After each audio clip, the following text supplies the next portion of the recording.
Hi friends, ఇవాళ అయితే అష్టమి అలాగే పూర్వాషాఢ నక్షత్రంతో కలిసి రావడం వల్ల ఇది చాలా మంచి రోజని అయితే చెప్పడం జరిగింది. సో ఈ రోజున మనము కాలభైరవాష్టకం చదివినా లేకపోతే విన్నా కూడా చాలా మంచిది.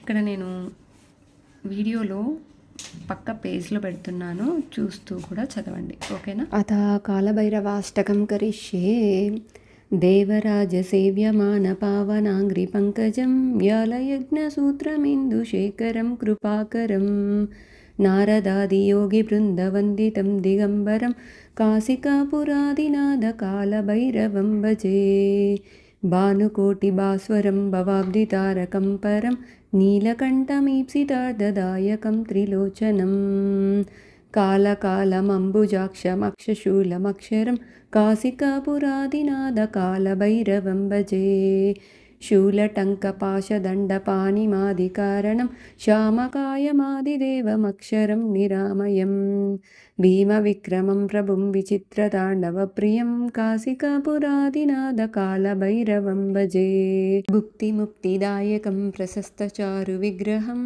भक्तवत्सलं स्थितं समस्तलोकविग्रहं निक्वनन्मनोज्ञहेमकिङ्कनीलसत्कटिं काशिकापुरादिनाथकालभैरवं भजे धर्मसेतुपालकं त्वधर्ममार्गनाशकं कर्मपाशमोचकं सुशर्मदायकं विभुं स्वर्णवर्णकेशपाशशोभिताङ्गमण्डलं काशिकापुरादिनाथकालभैरवं भजे रत्नपादुका प्रभाभिरामपादयुग्मकं नित्यमद्वितीयमिष्टदैवतं निरञ्जनं मृत्युदर्पनाशनं करालदंश्रभीषणं काशिकापुरादिनाथकालभैरवं भजे अट्टहासभिन्नपद्मजाण्डकोशसन्तितिं दृष्टिपातनष्टपापजालमुग्रनाशनम् अष्टसिद्धिदायकं कपालमालिकाधरं काशिकापुरादिनाथकालभैरवं भजे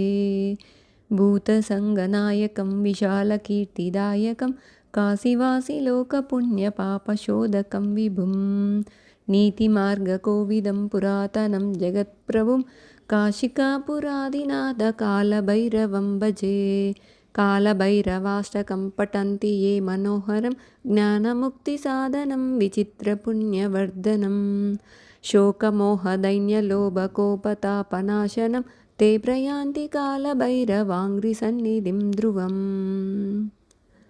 इति कालभैरवाष्टकं सम्पूर्णम्।